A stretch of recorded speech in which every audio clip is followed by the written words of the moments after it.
Hello and welcome to Fit to Speak. I'm Eugene Obah. So glad to have you with us. Well, in the month of November, this happened, and this happened. It is just after 1:22 in the morning Eastern Time, and this is the biggest call of the night. Decision Desk HQ can now project that former President Donald Trump will be our next president. Before you have Thanksgiving dinner tomorrow with those pesky in-laws, I'll provide commentary that both sides probably don't want to have, or even want to hear, but should about the result. That's later in the show, but first I speak with sports journalist Regina Ham about the accelerated rise of the WNBA this past season and the implications it will have going forward for the sports landscape. And joining me now is sports journalist Regina Ham. Regina, welcome to the show. It is great to have you on the program. Thank you. Yes. I'm so honored. No, this is the second time we've had you on the show. Last time we had you on talking about the PGA Tour, Live Golf, that merger and everything else that went on with it. And now this time, we're going to talk about the WNBA. We're on the eve of Thanksgiving here in the United States, and there seems to be a lot to be thankful for in terms of the WNBA this past season. I mean, ratings, just incredible. I was looking at ESPN's press release and finals were up 115%, most watched in 25 years. Lots of triple-digit rating success. We have seen Caitlin Clark line it up, Angel Reese line it up. I was at Caitlin Clark's two games that she was at Capital One Arena. Great stuff, record-breaking crowds. With all of this stuff that's been going on, what have you made of these developments with the WNBA this year? I think the most interesting thing is, and like you said, the highest ratings in 25 years. To put in perspective and to definitely age myself, I was 7. The last time, to put in perspective, I was 7 years old. So this has been a meteoric rise for the league. And I think it could not have come at a better time, especially for women's sports in general. Like you said, it has been the most watched regular season as well. I think they had over 54 million viewers across all of the networks. 22 of those games, at least almost half, were at least watched by 1 million viewers. 1 million people tuned in. I think the biggest one was in June against the Indiana Fever, Chicago Sky, of course, like you mentioned, Caitlin Clark, Angel Reese. It averaged 2.3 million viewers, Eugene. To see that, to hear those numbers that even 5 years ago, you would not have expected to hear about the WNBA. 154 sellout games, which is more than triple the 45 just last season. Regular season coverage is even up 170%. Like you said, it has been triple-digit rises for this league. And that's just regular season. We're not talking the postseason. We're not talking the WNBA finals. That's just the regular season. And I, like you, I was at the game against the Mystics and the Fever. It was so much fun. I'm pretty sure there's more Indiana fans than Mystic fans, but there were just a ton of Caitlin Clark fans. And what you're seeing is the WNBA is now getting those marquee players. Like we've always had them. Elena Delle Donne, Sue Bird, we've always had them. Now we're seeing excess of them. And that's the good thing. You're seeing these girls come out of college, these women come out of college with already a following. Like Caitlin Clark at Iowa had such a following. The game I went to at Capital One Arena, you saw more Iowa jerseys than Fever jerseys. People who were like, well, I'm not from Indiana. I'm not an Iowa fan, but I love Caitlin Clark. And I did watch her play when she was at Iowa, and they follow her. And you see that Angel Reese at LSU, you're seeing these women build a following. And I think that is the biggest exponential thing that the WNBA is going to be able to capitalize on, is the following they're building from these women like Sue Bird, such a following on social media. Now she always has had one. You've had such big names in the sport. Now you're having many big names. And I think that's the thing. You're going from 2 to 3 to like 5 to 10. And how amazing is that? Being a women's sports fan, being someone who has followed women's sports, you are seeing momentum picking up at historic levels. And the fact that we're no longer comparing the WNBA to the NBA anymore. Like, you're not directly doing it from a viewership standpoint, from a fan standpoint. It's no longer, I'm sure you know as much as I do. People laugh at it. Oh, the WNBA is nothing like the NBA. I'm sure you've heard it. I know I've heard it. That's not unrealistic anymore to make that comparison. The gap is closing so much more in the past 2 to 3 years than I think a lot of people had expected. And man, it's so exciting. It has indeed been very exciting. And I mean, thinking about even the ratings aspects of it, when I think about college, NCAA, March Madness, like last year, you had, like in 2023, that is, you had the women's, the NCAA championship on ABC. And that was the first time that that had happened. And those ratings, were explosive. And then just this year with March Madness, women beat the men It was in isn't this. I mean, it was just incredible to see, wasn't it? So does this rising tide lift all boats for, the college game, even, some of the other sports that's been going on, even the National Women's Soccer League? Oh my gosh. This is like the thing that's saying, I'll make a comparison. And I know people are not going to like the F word I'm about to use. Feminism benefits everybody. The rise of women's sports especially benefits women's sports, but it does benefit everybody. Like you look at, like you mentioned, the March Madness of last year, the 2024 ticket prices were almost $2,000. Your average price for the semifinal, the get-in price on the secondary market was almost $650. I don't know about you. I know we come from that fun millennial Gen X generation. I can never remember seeing a get-in price for a women's March Madness game being Yeah, almost $150. I haven't either. I haven't seen that. That is insanity. The championship game was about $1,500 for an average ticket price. Get-in was even higher, almost about $700. It was higher than 2022. There is demand. It does have fewer seats, but that doesn't mean anything when you're selling out and selling those tickets.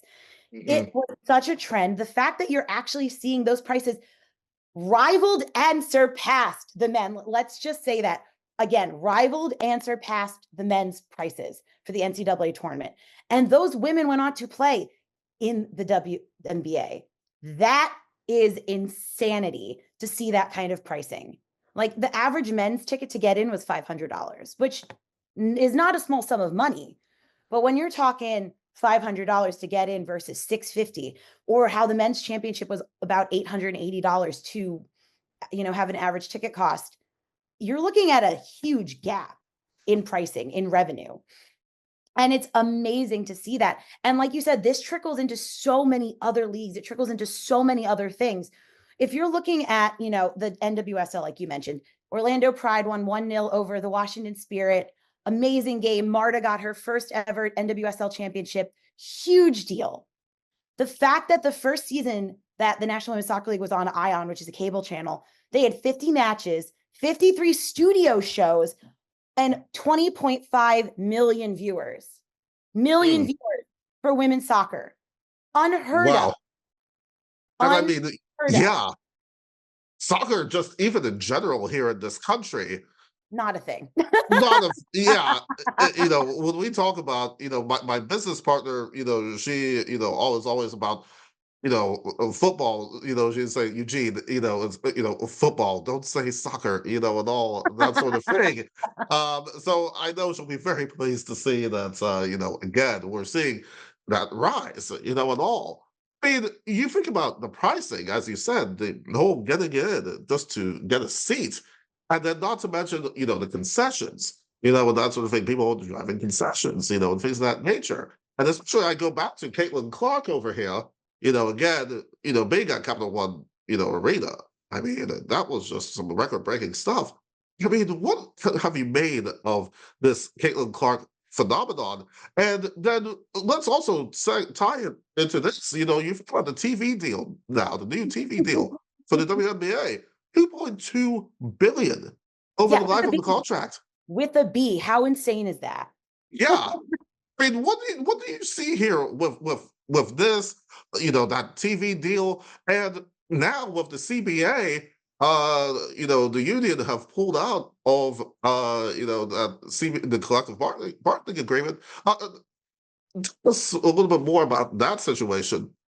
So the current WNBA collective bargaining agreement was supposed to run out in 2027.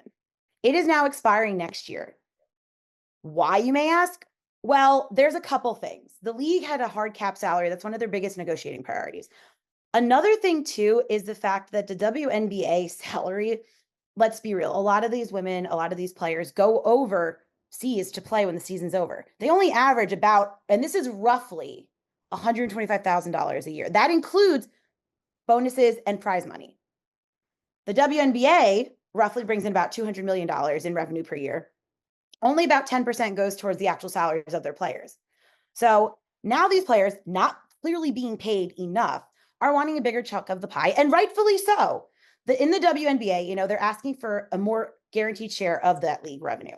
So currently right now, the players receive 50% of the league's incremental revenue. So if you don't know what incremental revenue is, it's when the players share in only the revenue earned above the league's target for that season. So say the league has a $150 million revenue target. Anything they earn over that is incremental revenue, and the players only get 50% of that, which if you go, $151 million, that $1 million, they get 50% of that. So $500,000 spread over the league. It's not a lot of money, really, when you break it down. In the NBA, the players get 50% of all revenue, period, hard stop. These women are not only signing amazing brand deals, the leagues are not only signing brand deals, the teams are not only, like the WNBA, New York Liberty signed a deal with Bumble, dating app Bumble. Those are bringing money into these organizations. And to only get 50% of whatever you go over as your total league revenue is unacceptable. And that's why this new CBA needs to be done, to give them that revenue sharing. And people are always going to say, well, of course they don't earn as much. People use the reason of fundamentals. The game's just not that interesting, which you and I are both seeing, Eugene, is now not the truth. Right. That is not the truth anymore. And, they're also asking for improved facilities and travel standards. Charter flights were the first time instituted this season, and they want it to be permanent. And the fact expanded retirement benefits, as you would at any job. And also the fact that this is something that is very unique to the WNBA, especially, is family-related support. If these players are choosing to become parents, if they're choosing to adopt, whatever they're choosing to do in that family aspect, there's not a lot of support in this country. We all know, to just get on a quick side note to come back, doesn't have the best maternal health care, doesn't have the best maternal support anyway. So they're asking the league to help them with that. And the league has done more than most leagues across the board when it comes to women's sports. But this is what they're asking for in this new CBA. And honestly, I really think it's worthwhile. I think that if they're going to use the model that, the U.S. women's soccer team used for their new collective bargaining agreement to push for what they deserve and what they should be earning, they have no right to not ask for it. I think they're well within their rights to ask for these things that should come standard, like any job. $125,000, and that's roughly the average.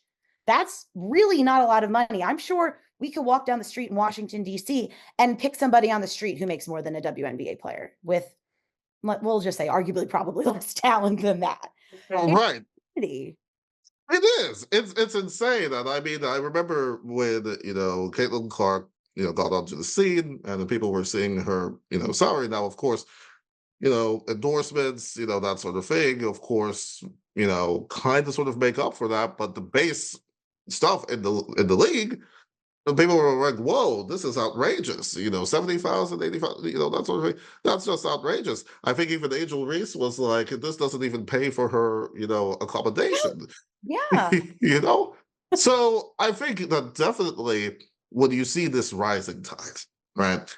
When you see this rising tide, I think it's important that, the Players Association asks for this. And it's my understanding, right, that they have a year to negotiate this deal, that this deal will stay put for the 2025 season, but they have a year to negotiate this new deal. But let's just say, for argument's sake, Regina, let's just say that there ends up being a lockout if there's no deal. Speak that evil Does into the this, world. right. But let's just say that, that there's no deal.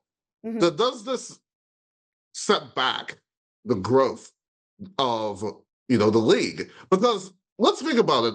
Before Caitlin Clark came onto the scene, before Angel came onto the scene, the league has been growing.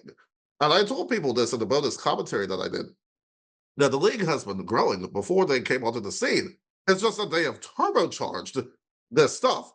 But what if there's no deal? Well, so on the good news, and there is a positive news to this, there has actually never been games lost in the WNBA to any sort of labor dispute. I think about 2023, the draft and the preseason were delayed, but there was never a full out cancellation. So I think we should take that away as that is a positive step forward. That is positive news, looking at renegotiating a new collective bargaining agreement. They have a year to avoid a strike and a lockout. Now, you might be like, oh, that's really not a lot of time, but it is. When you're looking at a new media rights deal, like you said, that's paying $2 billion starting in 2026, you're looking at franchise values going up. Oh, and the fact that 3 new franchises are starting in the next season and the season after. You have Golden State, Toronto, and Portland are all going to expand the league in the next 3 years. Adding Cincinnati. I know Philadelphia has been clamoring for one for years, and rightfully so. You see this expansion. You're seeing a desire for this. And I think moving forward, also the fact that, like you said, regular season viewership was up on ESPN 170%. You see them. They're going to come to the table with these numbers. And the WNBA knows the fact that they can negotiate for their players, everything we talked about. And there's not really going to be, I think, a major concern. Now, I say knock on wood at this point in time about a lockout. So the new media rights deal, for example, which is going to end up playing into the revenue sharing. The new deal brings in $200 million annually, which is about roughly 140 million more than right now. Let's put that in perspective. It's been historic. And what they really want is a business model that the players are going to have their value respected. Salaries, better working conditions, expanded healthcare, and investments to grow the league. And I think these are all things that everybody wants. I know that the commissioner is looking for this. The WNBA Players Association president, they're looking for this. And the National Women's Soccer League, like we mentioned earlier, also negotiated a new CBA that abolished the draft and limited trades. And so you're seeing these organizations asking for their share of the pie because they also see the value. And so, very long answer to a very short question. No, I don't think we're in jeopardy of a lockout. Yes, I think the ball rolling sooner or the ball dribbling sooner rather than later is going to be a good way to go. But because everybody seems aligned with the same set of goals, I think it is possible that we will hear news on progress of it sooner rather than later. And let's hope that the deal is reached, especially on the back of what's been going on. And, thinking about the increased attention, Regina, of course, with increased attention, there's also increased amount of haters, and all. There are going to be people who discuss in bad faith, the racists, sexists. We've touched on this earlier. There are some people that are like, oh, well, this is, not good enough, or blah, blah, blah, that sort of thing. And then, people have doubts sometimes about the entertainment value. And we saw a little bit of tension, I guess, between kind of the old fans, that have been there kind of sort of from the beginning versus those, who are coming new into this. What have you made of all of this? How do we navigate all of these kind of sort of negatives? And is there such a thing as gatekeeping in some of this? Oh boy, you said the magic bad word, gatekeeping. Yes. It's like any fandom, especially in women's sports. You have a lot of people who recognize that these leagues need to grow, that recognize the sport needs to grow, but they want it done their way. And like, as fans, unless you're shelling out the money to be an investment partner or to, be part of the league at a higher money value than the average fan, it's like armchair quarterbacking, essentially. You're going to have people who are unhappy about it. But you do have, I think, a lot more gatekeeping than I personally expected. I know from my own personal WNBA journey, I didn't get into watching, the league until 2018. I became obviously a Washington Mystics fan based on where I live. So watching it through the COVID years, watching it rise through the 2022, 2023, you're seeing that growth, but you're having a lot of people who are somehow resistant to the way things are done. Let's go for a great point. I'm going to talk sponsorship because I promise it all ties in. So with the WNBA, you're seeing a rise of very unexpected sponsorships. You're seeing a lot of women-owned businesses, smaller businesses. In your typical male sports landscape, you're going to see, liquor, you're going to see food, you're going to see snacks, you're going to see medical enhancements, things, that's their audience. With a lot of women's sports, you're starting to see makeup brands, hair care, clothing like Skims fertility clinics, reproductive health care, things that are important not only to their fans, but to their players as well. Like I said, great example. There is, a menstrual care brand called Sequel that is, the official partner of the USL Super League. You have the Kansas City Current named Hellsberg Diamonds as like their naming rights for their stadium. You're seeing these brands that are typically associated with women and women presenting clients, women presenting consumers, but you're also seeing big brands like Barclays and Marriott, and you're seeing the kind of money that's flowing in. And with, I think, some older fans, they're okay with like Barclays, CarMax, Marriott, all these bigger brands that cater to both male and female viewers, male and female consumers. But when you get those very niche and specific things like hair care, like I believe it's pronounced Neil, they cater to women with specific types of hair that I don't have. I wish I did because it's beautiful and it's great quality stuff. They sponsor a lot of people in the NBA. They sponsor some teams. You're seeing a fertility center be part of the New York Liberty's corporate sponsors. So I think that's where the gatekeeping is coming in. It's not necessarily so much like you can't be a fan of this team, you can't be a fan of this league. I think that's where you're going to see the divide is people want to see the league succeed, but they view certain areas of it, whether it's sponsors, whether it's, like you said, tackling racism, which we both know the NBA and the WNBA do a lot better than a lot of other leagues. Whether it's combating sexism, that's where you're going to get the gatekeeping. If people go, I don't want to hear it. The stick to sports people, that's where you're going to get that more. But it's so great to see that most of the younger fans, you see millennials, Gen Zers, people who, are the next generation are so accepting of, grow the league. Go have O-Pill as a sponsor. Go have Bumble as a sponsor. To quote the kids, get your bag. And that's where I think you're going to start to see the biggest divide is it might not be on court play. It's not going to be the quality. It's going to be how the league moves, how they invest. I think you're going to see the sponsors. And I think that is where you'll get a bit of a gatekeeping and a divide between fans. That's a very, very interesting perspective right there, Regina. Very, very, because, I'm like, even looking at Reddit, and some of the others, I mean, a lot of it has had to do with, the gameplay relative to the NBA. I mean, all kinds of, hates, on Twitter or X, whatever it is now, that sort of thing. So I like the perspective that you brought, Regina, to this. And, coming up on our last question here, tomorrow is Thanksgiving here in the United States, and we're getting into the holiday season. It's too early to start thinking about New Year's resolutions. So, it's a lot. It's a lot. So, in the remaining time that we've got, what is the role that sports journalists and sports entities like ESPN, Fox Sports, and others, what is the role that they should play in terms of covering women's sports? I know that Whoopi Goldberg just last week, she's got a brand new network, an all women's, sports network, AWSN. But what should be the role of the, mainstream established outlets, and what should be the role of the public in terms of the support of the women's game? So we'll start with our own media. We will start with our own sphere. We'll call it the sphere of influence. The fact that you're seeing a desire for this, you're seeing people who want to watch these games. We are seeing that ESPN is noticing viewership is up. We've already talked about this earlier, but to have the fact that the WNBA finals games 3, 4, and 5 were the most viewed games ever on cable, ever, period, underline.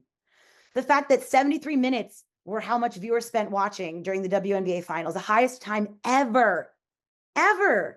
Eugene, we are seeing telecasts that are starting to rival like even some Sunday night football games. You are seeing a desire for women's sports. You are seeing an increase in content consumption across all platforms. And that's the thing, I think, especially places like ESPN, they're starting to see the value because, like, let's be real, big corporate media functions on dollars. They want content. They want material that is going to bring in eyeballs. They want people on the screen. They want the eyeballs on the screen, and they want the money in their pockets. So when they see that coverage is going up, when they see that viewership is going up, they're going to invest more money into covering that content, those games, those players. And it's a bit of a double-edged sword. That is a wonderful thing. I think the fact that you're seeing smaller journalists get the opportunity who have been covering these leagues for years. You have Liberty reporters, I'm sure, for example, who've been covering the New York Liberty for years. And now they're getting that national attention. You're getting that close content, the interviews. You're getting the, analysis. Especially now you're seeing a lot of former WNBA players as well go into the content sphere, going to the commentary sphere. I love to see that. As a woman who's worked in sports for almost a decade, it's great to see that. Now, here's where, unfortunately, the double-edged sword comes in, is you're going to get a lot of traditional sports viewers who, this is not picking on men, but are predominantly men, who do not think that there is a place for women's sports. They do not think there is a place among traditional media. And you even see that with women who are sideline reporters covering like men's sports for college football, for example. You get so many people who are like, well, we know why she's there. And you and I probably can read between the lines of what they're trying to say.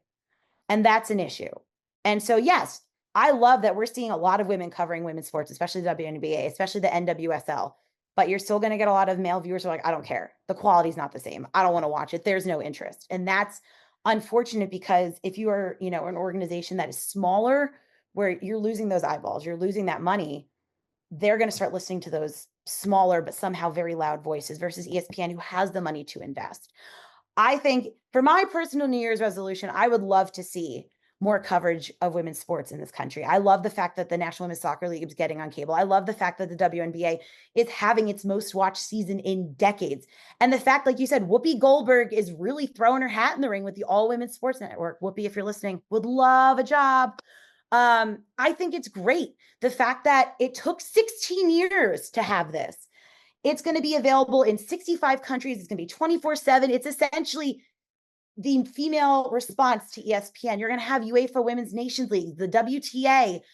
It's going to be wonderful. And the fact that they want to see this, there's so much coverage. I mean, Eugene, I'm going to give you a number. I know we've talked a lot of numbers. I want you to guess though. There was a study done back in 2021. How many total television coverage in the US do you think is devoted to women's sports? Take a wild guess. I have the number, but I want you to guess first.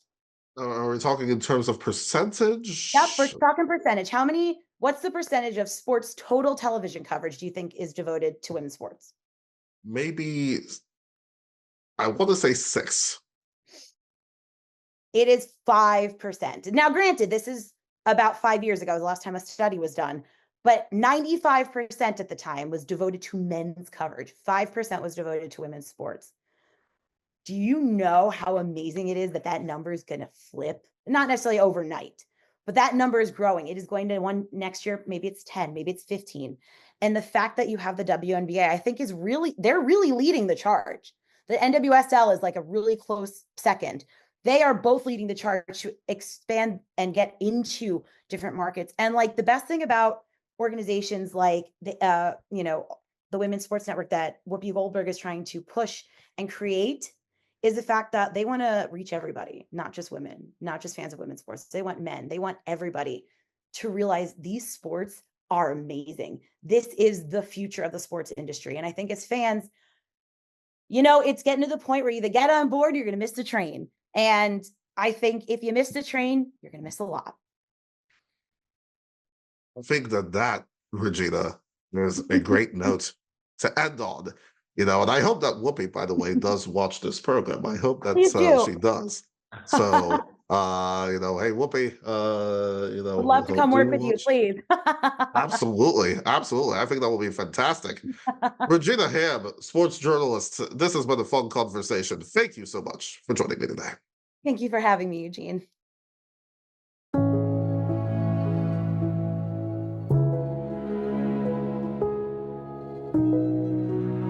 I want to provide a bit of food for thought on this past presidential election. The postmortems and navel-gazing on Vice President Kamala Harris's loss to President-elect Donald Trump have been numerous.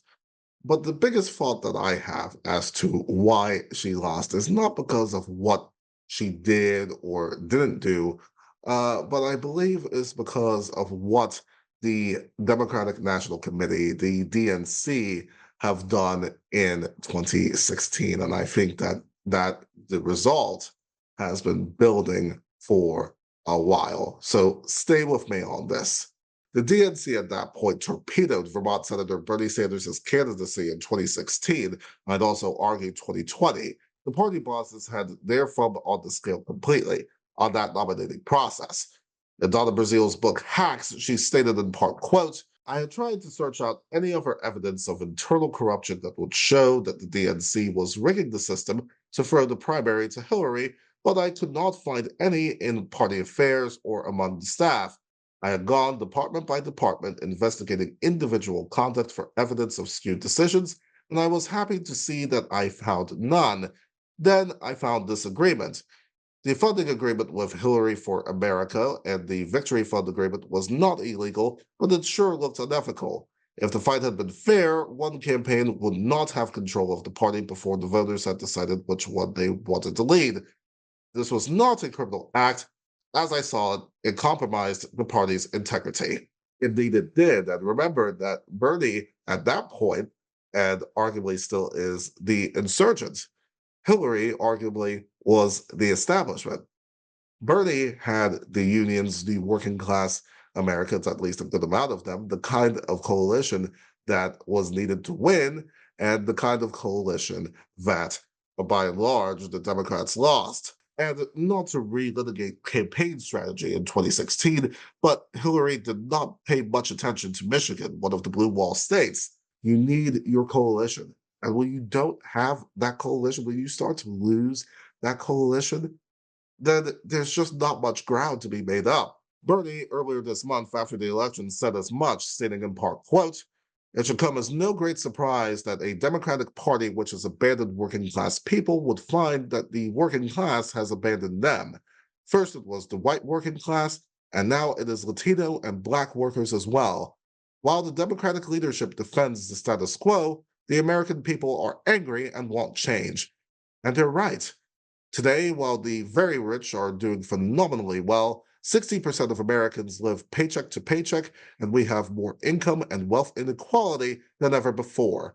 Unbelievably, real inflation accounted for weekly wages for the average American worker are actually lower now than they were 50 years ago. Will the big money interests and well-paid consultants who control the Democratic Party learn any real lessons from this disastrous campaign? Will they understand the pain and political alienation that tens of millions of Americans are experiencing? Do they have any ideas as to how we can take on the increasingly powerful oligarchy which has so much economic and political power? Probably not. That ruffled the feathers of some Democrats, most notably Nancy Pelosi, and in response earlier this month on NBC News' Meet the Press, Bernie said this. Well, Nancy's a friend of mine, and we've worked together on many issues. But here is the reality. I have to say to Nancy, in the Senate in the last 2 years, we have not even brought forth legislation to raise the minimum wage to a living wage, despite the fact that some 20 million people in this country are working for less than $15 an hour. In America today, we have not brought, in the Senate, we have not brought to the floor the PRO Act to make it easier for workers to join unions. We're not talking about defined benefit pension plans so that our elderly can retire with security. We're not talking about lifting the cap on Social Security so that we can extend the solvency of Social Security and raise benefits. Bottom line, if you're an average working person out there, do you really think that the Democratic Party is going to the mats, taking on powerful special interests and fighting for you? I think the overwhelming answer is no, and that is what has got to change. He's right on the money. Now, I have no problems ruffling the feathers of anybody on this show. You should see the tweets that I've received from USFL stands to prove it. But in all seriousness, though, I know I'm probably going to piss off both sides of the political spectrum of all that I'm going to say here. But I really don't care, because the only partisanship that I have is to the truth. And really, the fact of the matter is that I've always believed that the DNC completely sabotaged Bernie Sanders. And I was like, Democrats, the DNC, are going to rue the day that they torpedoed his candidacy. And on the 5th of November, and those overnight hours, they did. Americans, by and large, just as I've seen years ago when former Lieutenant Governor and current Maryland Attorney General Anthony Brown ran against Larry Hogan, do not like candidates that are coordinated, especially those that have been coordinated by party bosses. They don't. They really don't. They like to have at least some semblance of a voice in the process. They do. It's not just me saying it. Bernie's populist message and appeal to working class Americans, the unions, and so forth, not to mention college students, was one that more likely than not would have beaten Trump in 2016 and 2020. And more likely than not, there would have been a coattail effect that Democrats could have ridden into this past cycle. I should also note that Bernie's got more energy in that wagging finger of his than President Biden's got in his entire body. The less said about that debate in June, the better. I think there will be a lot said about the strategy or wisdom about having early debates in the 2028 cycle. President Biden is otherwise a decent man. I'll get more to the decent part of that in just a second. And I do think that history will look kindly on many aspects. I don't say all, but many aspects of his presidency. The party, though, needed a transformational figure. Somebody like Bernie. Somebody like AOC, who I believe it's a matter of when, not if, she becomes the first female president of the United States. I found it fascinating, by the way, that there are a lot of people who actually split their tickets. I'm not sure if you guys saw this, but there was a thing where people voted for Trump and people voted for AOC. They split this stuff. It was very, very fascinating. And I think we'll have a link to this in the description below. What has been disappointing has been the lowering, the debasement of standards as to who gets to compete, much less enter 1600 Pennsylvania Avenue. And that goes for both Biden and Trump. You guys thought that I was going to let Trump off the hook? No, there is not a CVS receipt that is long enough for me to even talk about him on this program. The other thing that has also been disappointing is that as a society, we've lost our empathy. And that's something that we talked about earlier this month with political commentator Wayne Tronics. Biden and Harris, whatever you think of their policies, are decent human beings. Former Maryland Governor Larry Hogan and former U.S. Senate candidate, whatever you think of his policies, is a decent human being. The same cannot be said for Donald Trump by any objective standard, whatever you make of his policies. Our standards in life should not be so debased that in order to obtain favorable outcomes, possibly lower gas prices, possibly paying a little less at the grocery store, that we must elect anyone so uncouth and then later expect those who do not worship the ground that the person so uncouth walks on to hold hands and sing Kumbaya. So excuse the millions of Americans, even many of those who voted third party, that seemingly reject that notion, even in defeat. And I should point out that when factoring in those who did vote third party in this cycle, more of the public, as of the time of the recording of this segment, did not vote for the president-elect. So much for a mandate. There are some out there that completely miss the point. It is not about being a Republican, Democrat, independent, socialist, Satanist, whatever the case may be. It is about decency. Nikki Haley, who I've praised on this program, had she emerged from the nomination and defeated Kamala Harris, there would be way less disappointment. Why? Because she is a decent human being, even if you don't necessarily agree with all of her policy positions. Folks, it's my hope that the apparatus of both major parties and seemingly some of the public wake up and smell the coffee, and not a moment too soon. And if the incoming Trump administration are to not deliver on the supposed mandate, then there will be, most likely, in the 2026 midterms, a sweeping corrective, and perhaps maybe a real mandate for the remaining time in Trump's term. Let's see what happens on that one. And I am somebody who grew up, by the way, in the Christian faith. I wouldn't really consider myself these days all that religious, but I've grown up in the traditions of Christianity. And I'm going to quote some scripture here, Philippians chapter 2, verses 3 and 4, which I think kind of sort of fit for the moment that we may be in. And that's, quote, "Do nothing out of selfish ambition or vain conceit. Rather, in humility, value others above yourselves, not looking to your own interests, but each of you to the interests of the others." On that basis, our society is clearly in need of a divine intervention. How's that for a little Sunday school? Thank you so much for watching. Listen, there's going to be a lot more where that came from, so you better stay tuned to catch it all. In the meantime, don't forget to follow us on all of our social media accounts for more information, including all of the bonus content that you'll see from today's show. And don't forget to subscribe and ring the bell on our YouTube channel so that you do not miss any of our episodes. And do subscribe to our Substack page, csemedia.substack.com, to support all of the work that we do here. Until next time, I'm Eugene Obah. Happy Thanksgiving. And remember, we will not be silenced.